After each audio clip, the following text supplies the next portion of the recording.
Renungan pagi pulang ke rumah oleh Ellen G. White, 14 Desember 2020. Mari kita berdoa.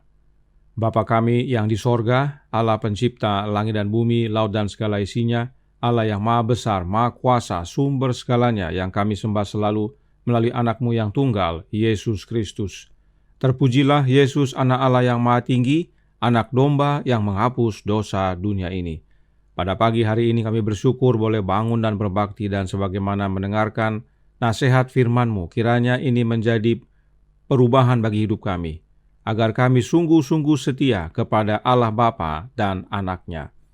Beserta kami sepanjang perbaktian ini kehendak-Mu yang jadi, ampun kami akan dosa dan salah, karena kami berdoa hanya melalui Anak Allah yang tunggal, Yesus Kristus, yang adalah Tuhan dan Juru Selamat kami. Amin. Renungan hari ini akan dibacakan oleh Saudara Peter Pangaila. Silakan, Saudara Peter. Terima kasih. Shalom, selamat pagi.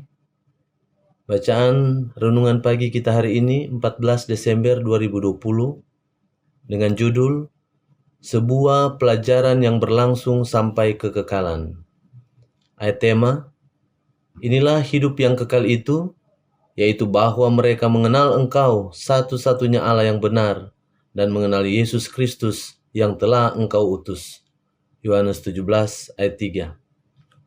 Rencana penebusan tidak akan dimengerti sepenuhnya, meskipun pada waktu umat yang ditebus itu melihat sebagaimana mereka dilihat dan mengetahui sebagaimana mereka diketahui.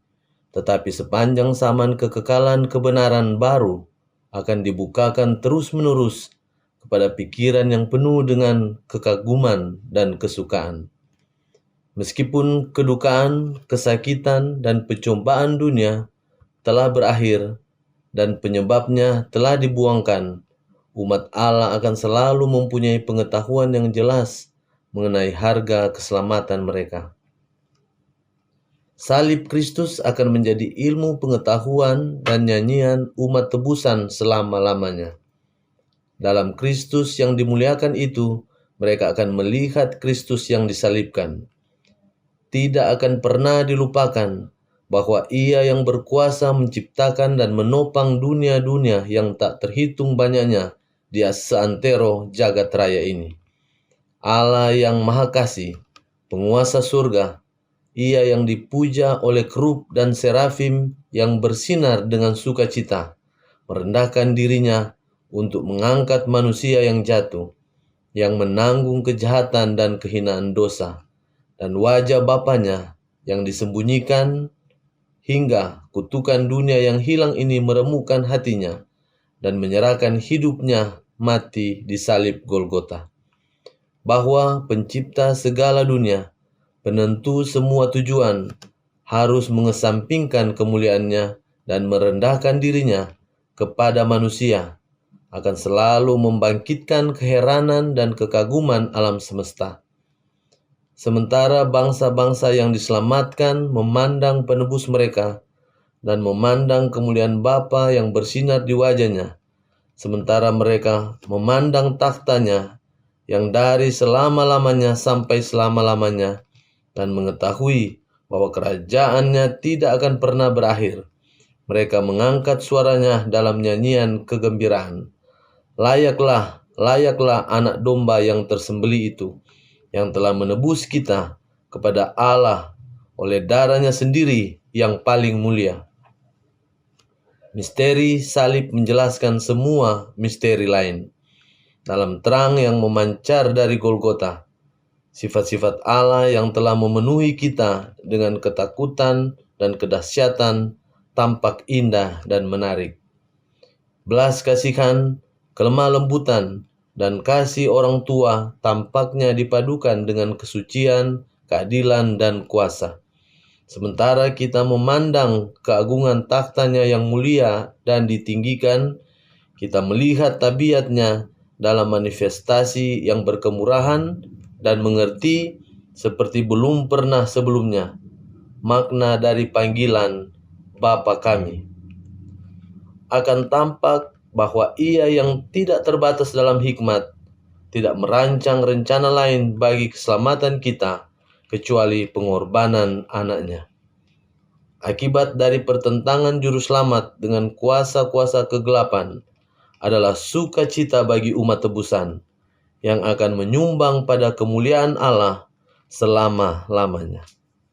Alfa dan Omega, jilid 8, halaman 686 sampai 688. Terima kasih. Terima kasih atas penata layanan Saudara Peter. Tuhan Yesus memberkati. Selamat pagi saudaraku dalam Tuhan. Rencana penebusan atau rencana keselamatan adalah suatu pelajaran yang akan kita pelajari sampai kekekalan. Sungguh luar biasa. Nah, siapakah yang membuat rencana keselamatan tersebut? Kita baca dalam Signs of the Times Juni 17 tahun 1903 paragraf 2 yang berbunyi, salib adalah agen Allah untuk melawan rencana setan dan memulihkan manusia kepada kemurnian aslinya. Rencana keselamatan yang dirancang oleh Bapa dan Putra akan sukses besar. Melalui penjelasan ini jelas sekali bahwa salib itu adalah cara Allah yang ampuh untuk melawan setan. Kenapa? Karena melalui kematian Yesus yang sesungguhnya di kayu salib, setan musnah bersama kerajaan mautnya. Baca Ibrani 2 ayat 14. Tidak heran Paulus berkata, tetapi aku sekali-kali tidak mau bermegah selain dalam salib Tuhan kita, Yesus Kristus. Galatia 6 ayat 14. Nah, siapakah yang merancang rencana keselamatan bagi manusia ini? Nya White dengan jelas menuliskan bahwa Allah Bapa dan Anaknya lah yang merancang rencana keselamatan, dan itu akan sukses besar. Jadi jelas yang merancang hanya dua oknum. Selanjutnya, dalam manuskrip 109 tahun 1906 paragraf 5, Nya White lanjutkan. Kristus melihat bahwa waktunya telah tiba ketika kekuasaan setan atas umat manusia harus dipatahkan. Sebelum kejatuhan manusia, Anak Allah telah bersatu dengan Bapanya dalam meletakkan rencana keselamatan. Allah harus dimanifestasikan di dalam Kristus, mendamaikan dunia dengan dirinya. 2 Korintus 5 ayat 19. Kembali, Nya White mengabarkan dengan jelas bahwa yang membuat rencana keselamatan adalah Allah Bapa dan Anaknya. Allah Bapa mendamaikan dunia dengan dirinya di dalam Anaknya. Kita lihat satu lagi dalam Alfa dan Omega jilid 6 bab 87 halaman 492 paragraf 5. Sebelum landasan-landasan dunia diletakkan, Bapa dan Anak telah bersatu dalam sebuah perjanjian untuk menebus manusia. Jika manusia dikalahkan oleh setan, mereka telah menjabat tangan mereka dengan ikrar hikmat bahwa Kristus harus menjadi penjamin bagi umat manusia. Berapa makhluk yang membuat perjanjian penebusan? Dua makhluk, yaitu Bapa dan Anaknya. Berapa makhluk yang berjabat tangan dengan ikrar hikmat? Dua makhluk, yaitu Bapa dan Anaknya. Kembali, hanya Bapa dan Anaknya yang merancang rencana keselamatan tersebut. Dan ini adalah Alkitabiah, sebab firman Allah berkata dalam Zakaria 6 ayat 13 yang berbunyi, Dialah yang akan mendirikan bait Tuhan, dan dialah yang akan mendapat keagungan dan akan duduk memerintah di atas tahtanya. Di sebelah kanannya akan ada seorang imam, dan permufakatan tentang damai ada di antara mereka berdua. Inilah dasar Alkitab yang Roh Nubuat gunakan dalam menyatakan bahwa hanya dua oknum yang membuat rencana keselamatan atau yang disebut dalam buku Zakaria ini dengan permufakatan tentang damai, Council of Peace. Bagi yang rindu melihat bukti tulisan Roh Nubuat tentang ayat ini, berikut kami bagikan dari Love Under Fire halaman 172 paragraf 1. Dan permufakatan tentang damai ada di antara mereka berdua. Kasih Bapa adalah sumber keselamatan bagi ras yang terhilang. Yesus berkata kepada murid-muridnya, Bapa sendiri mengasihi kamu. Allah mendamaikan dunia dengan dirinya oleh Kristus. Karena begitu besar kasih Allah akan dunia ini sehingga ia telah mengaruniakan Anaknya yang tunggal. Yohanes 16 ayat 27, 2 Korintus 5 ayat 19, dan Yohanes 3 ayat 16. Jelas sekali bahwa memang Zakaria 6 ayat 13 tersebut adalah antara Bapa dan anaknya Yesus Kristus, dan memang tentang rencana keselamatan. Jadi, sesuai penjelasan Alkitab dan Roh Nubuat, yang membuat rencana keselamatan adalah Allah Bapa dan anaknya. Hanya dua oknum saja. Tidak ada Trinitas. Itu sebabnya renungan hari ini mengutip Yohanes 17 ayat 3 sebagai ayat tema. Mari kita baca kembali. Yohanes 17 ayat 3, inilah hidup yang kekal itu, yaitu bahwa mereka mengenal Engkau satu-satunya Allah yang benar, dan mengenal Yesus Kristus yang telah Engkau utus. Berapa oknum yang perlu kita kenal agar menerima hidup yang kekal? Hanya dua oknum, yaitu Allah Bapa yang Yesus sebut sebagai satu-satunya Allah yang benar, dan mengenal anak Allah yang Bapa utus ke dunia ini, yaitu Yesus Kristus. Sebab memang hanya Bapa dan anaknya yang merancang rencana penebusan atau rencana keselamatan. Lalu bagaimana dengan salib? Renungan hari ini menyatakan salib Kristus akan menjadi ilmu pengetahuan dan nyanyian umat tebusan selama-lamanya. Sungguh amat penting pekabaran tentang salib ini.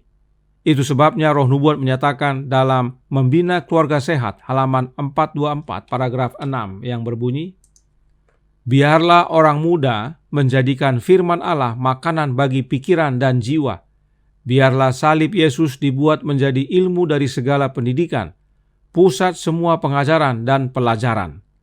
Hendaklah itu dibawa kepada pengalaman sehari-hari dalam kehidupan yang praktis. Salib Yesus harus menjadi pusat dari semua pengajaran dan pelajaran serta menjadi bagian kehidupan kerohanian kita. Roh Nubuat melanjutkan dalam From Heaven with Love halaman 11 paragraf 2 yang berkata, dunia kecil kita adalah buku pelajaran alam semesta. Baik makhluk yang ditebus maupun yang belum jatuh akan menemukan di dalam salib Kristus ilmu pengetahuan dan nyanyian mereka. Salib Yesus bukan hanya menjadi pelajaran bagi kita yang di dunia ini, tetapi juga bagi alam semesta. Bahkan kita akan mempelajarinya selama-lamanya. Dan sebagai penutup, mari kita lihat cuplikan penglihatan yang Nyonya White terima, agar kita semakin setia dan rindu untuk belajar tentang rencana keselamatan bersama Bapa dan anaknya. Cerita ini dikutip dari Story of Redemption. Mari kita baca. Segera saya melihat Dia, yaitu Yesus, mendekati cahaya yang sangat terang yang menyelimuti Bapa. Malaikatku yang menyertaiku berkata, Dia berbicara serius dengan Bapanya. Kecemasan para malaikat tampak sangat kuat saat Yesus sedang berkomunikasi dengan Bapanya. 3 kali Dia ditutup oleh cahaya mulia menyelimuti Bapa, dan yang ketiga kalinya Dia keluar dari Bapa, pribadinya dapat dilihat.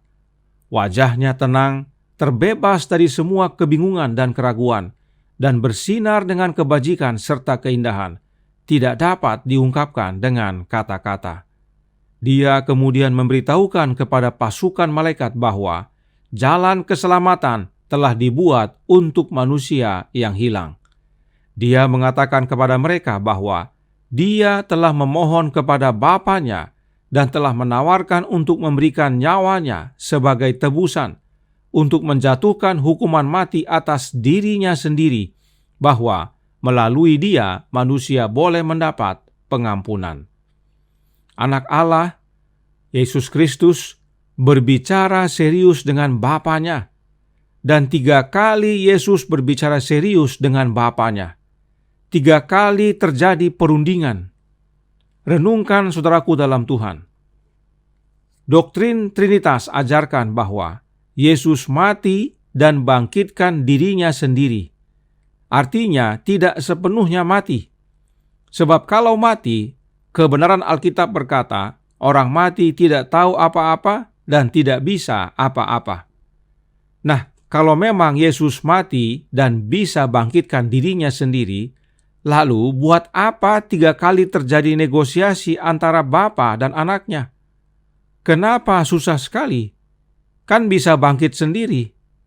Tidak perlu dikhawatirkan. Renungkan saudaraku dalam Tuhan. Namun yang benar adalah yang ditandai warna hijau. Yesus memohon kepada Bapanya agar nyawanya, artinya dia mati sungguh-sungguh sebagai tebusan bagi manusia. Yesus menjatuhkan hukuman mati bagi dirinya supaya manusia mendapat pengampunan. Inilah yang membuat negosiasi sampai 3 kali terjadi. Sebab memang Yesus akan alami kematian yang sesungguhnya. Bayangkan perasaan bapa terhadap anaknya. Yesus bukan anak metafora atau anak pura-pura, tapi anak bapa yang sesungguhnya yang bapa peranakkan. Itu sebabnya bukan hal yang sederhana bagi bapa dalam melaksanakan rencana penebusan itu. Kita lanjutkan ceritanya. Pada mulanya, para malaikat tidak dapat bersuka cita karena komandan mereka tidak menyembunyikan apa-apa dari mereka, namun membuka di hadapan mereka rencana keselamatan. Malaikat-malaikat sujud menyembah di hadapannya. Mereka menawarkan hidup mereka. Yesus berkata kepada mereka bahwa Dia dengan kematiannya akan menyelamatkan banyak orang, bahwa kehidupan malaikat tidak dapat membayar hutang. Hidupnya sendiri bisa diterima dari Bapanya sebagai tebusan bagi manusia. Yesus juga mengatakan kepada mereka bahwa mereka akan memiliki peran untuk bertindak, untuk menyertai Dia, dan pada waktu yang berbeda menguatkan Dia. Dengan kesedihan yang suci, Yesus menghibur untuk memujuk para malaikat. Oleh kematiannya, Ia harus menebus banyak orang dan menghancurkan dia yang memiliki kuasa maut. Dan Bapanya akan memberi dia kerajaan dan kebesaran kerajaan di bawah seluruh langit, dan dia akan memilikinya untuk selama-lamanya. Setan dan orang berdosa akan hancur. Kemudian sukacita yang tak terkatakan memenuhi surga, dan rombongan surgawi menyanyikan sebuah lagu pujian dan penyembahan. Mereka memainkan kecapi mereka dan menyanyikan satu nada lebih tinggi dari yang mereka lakukan sebelumnya. Story of Redemption bab 5 halaman 42 sampai 44.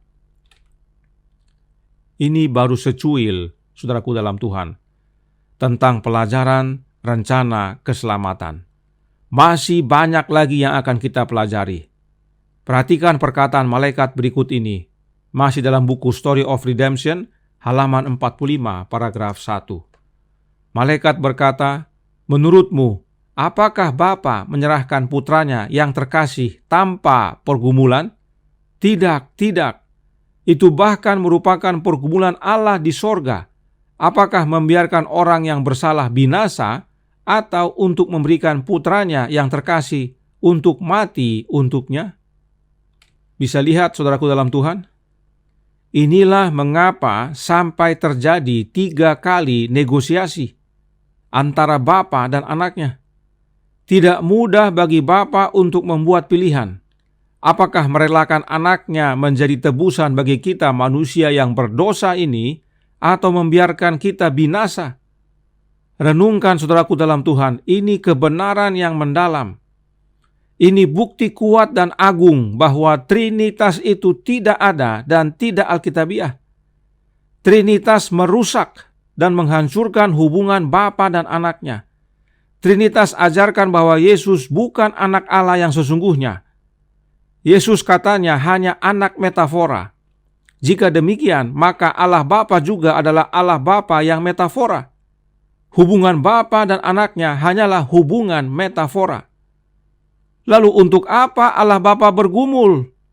Toh hanya metafora. Untuk apa Allah Bapa bergumul? Toh anaknya bisa bangkitkan dirinya sendiri nantinya.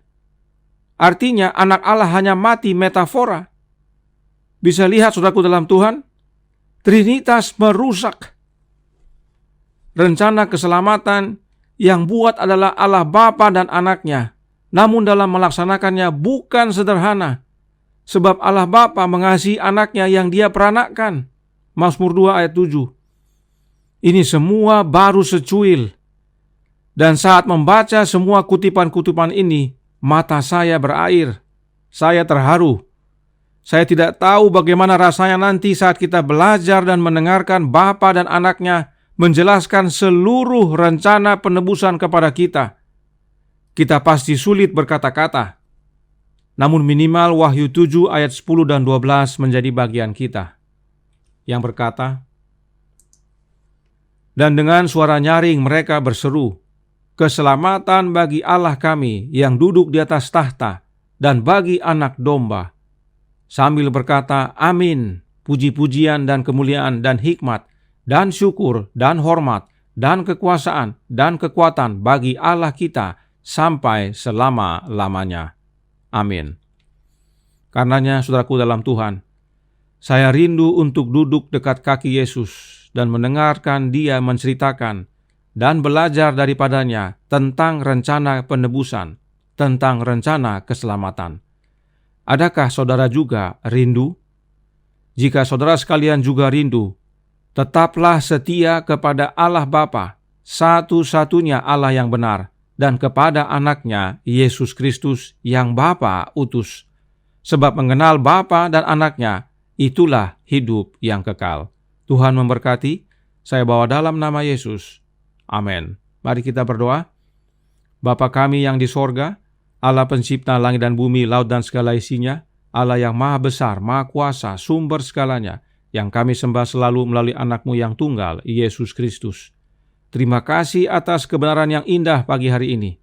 Sungguh sangat menguatkan. Kiranya ini menjadi kekuatan bagi kami agar sungguh-sungguh setia, agar kami berjumpa dengan Bapa dan Anak yang begitu mengasihi kami, dan mendengarkan mereka mengajar kami, menceritakan kepada kami tentang seluruh rencana keselamatan.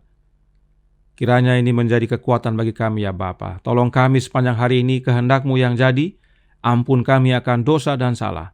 Karena kami berdoa hanya dalam nama Anak Allah yang tunggal, Yesus Kristus, yang adalah Tuhan dan Juru Selamat kami. Amin.